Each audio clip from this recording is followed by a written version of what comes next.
Publicity publicity ఇది cinema వాళ్ళ activity అనే పాటను రామ్ గోపాల్ వర్మ సినిమాలో విన్నాం. అవును, సినిమా వాళ్ళకి పబ్లిసిటీ చాలా ముఖ్యం. వర్మ తర్వాత సినిమా పబ్లిసిటీ ట్రిక్ ను బాగా వాడుకునే వ్యక్తిలో ముందుంటారు రవిబాబు. ఆయన సినిమా ప్రచారాలు గనక పరిశీలిస్తే ఆ విషయం మనకు తెలుస్తుంది.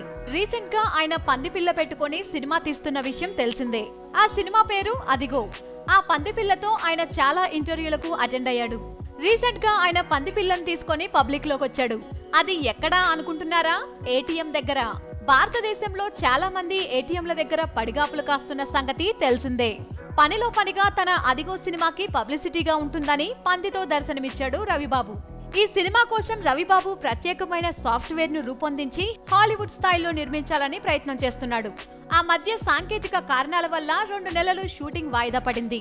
కుక్కని గుర్రాన్ని పెట్టగాలేంది పందిని పెట్టలేమా అనే రవిబాబు ఆలోచన నుండి పుట్టిందే అదిగో సినిమా.